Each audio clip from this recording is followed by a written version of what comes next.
Are you really that afraid of the basement? My boyfriend was busy putting on his blue button shirt as he asked me casually. I glared back at him. You're seriously going to bring this up now? I'm busy getting ready for dinner, I said grumpily, pulling on my bra. He shrugged apologetically.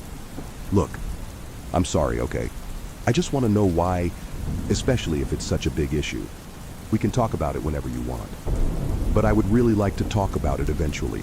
His tone was calm and filled with sincere concern. I sighed. Timothy had been so great. We'd been living together for over a year now, and he'd been very patient with me and my phobia of dark places. I don't just mean I'm afraid of the dark.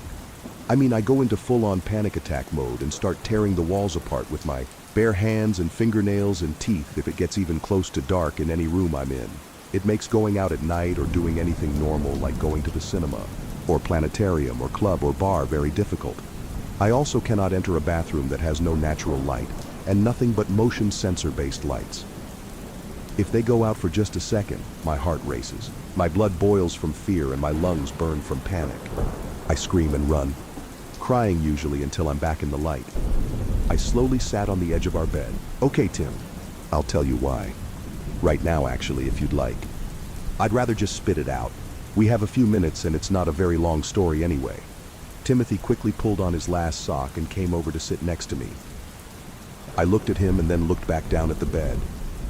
I've never told this to anyone, but the reason I'm so afraid of the dark, of being alone, is because of what happened to me in the basement when I was 10 years old.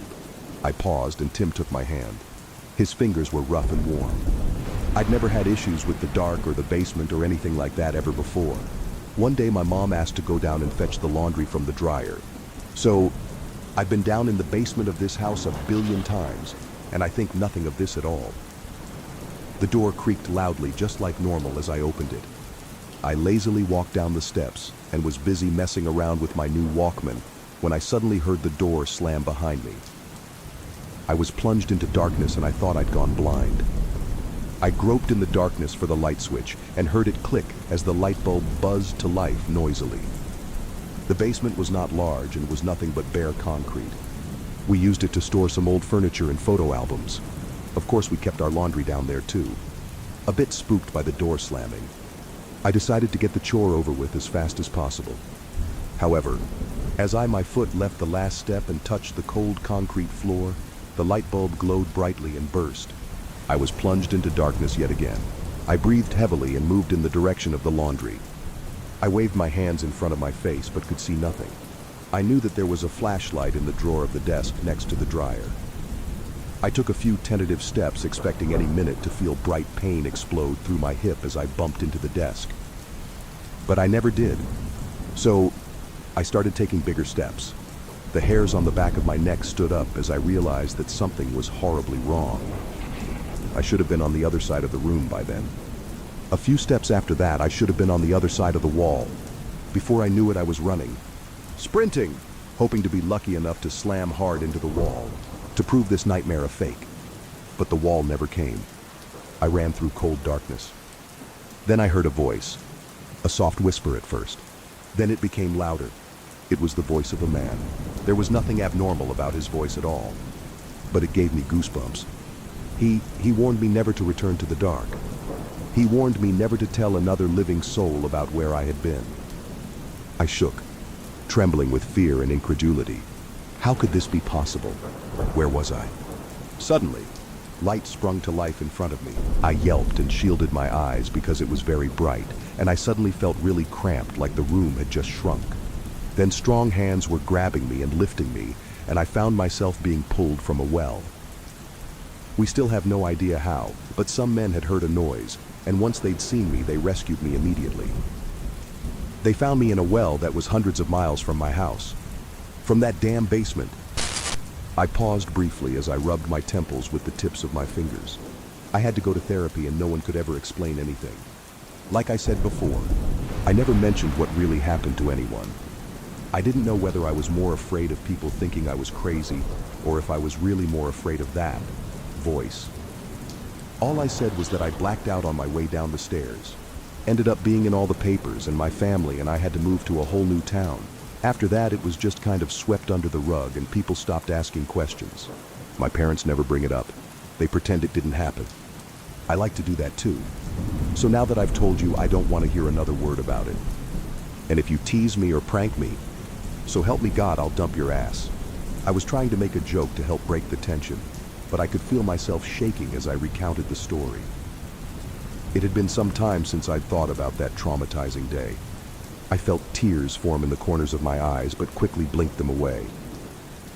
Tim sat silently and still, his expression one of sympathy and concern. Wow, I had no idea. That sounds really horrifying, my dear. I completely understand your fears now. I'm feeling a bit less fond of the dark too now myself. He kissed me lightly on the forehead and rubbed my arm. You still okay for dinner with my folks? We can always reschedule and get McDonald's or something. Watch some DuckTales? I smiled at him and chuckled. That's tempting, but no. No. We've booked a table and everything. Besides, it's too short notice now to cancel. Let's get going soon. I feel okay. It was a long time ago. Tim glanced at me in a way that showed he was wholly unconvinced. But he yielded. Okay, my dear. I'll just take the trash down quickly. Meet you downstairs. A few minutes later, I had my makeup on and was waiting downstairs on the ground floor.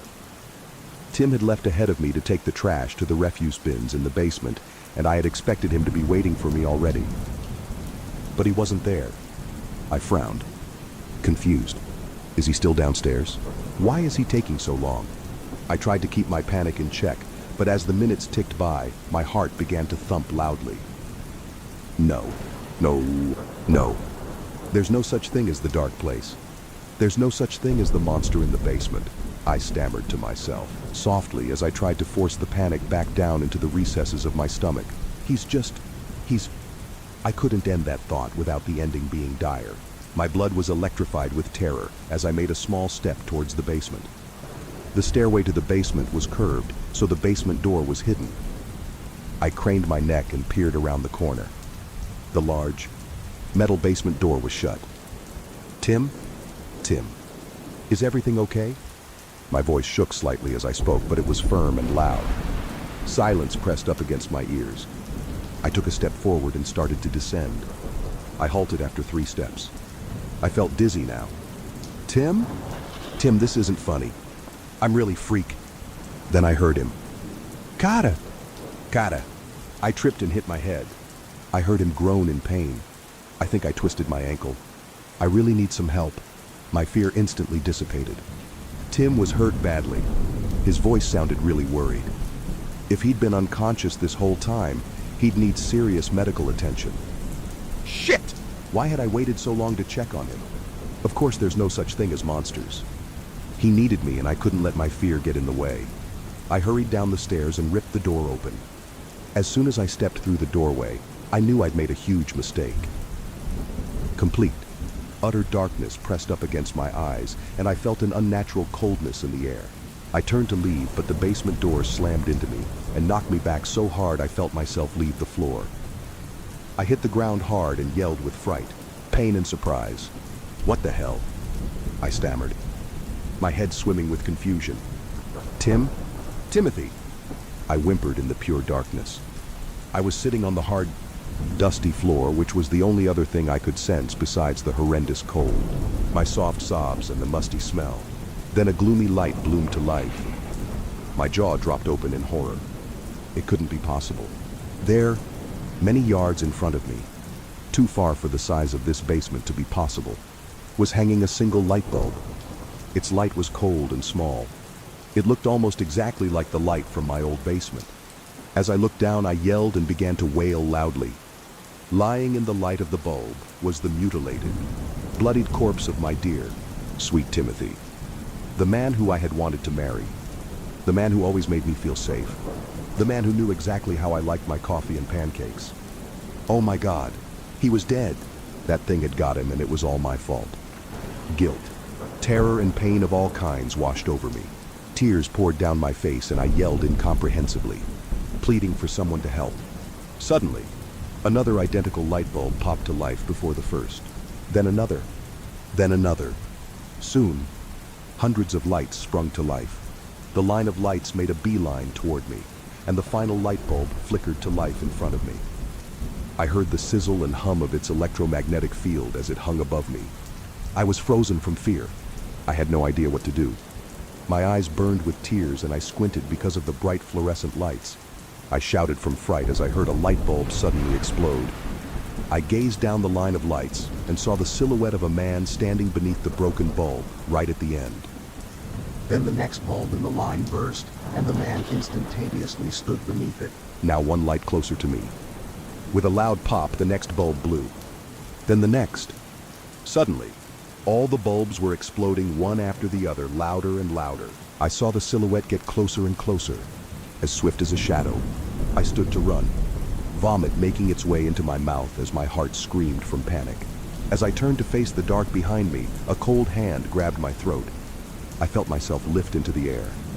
The cold hand squeezed ever tighter. As I sputtered, unable to breathe, I heard a soft, raspy male voice say, "We warned you.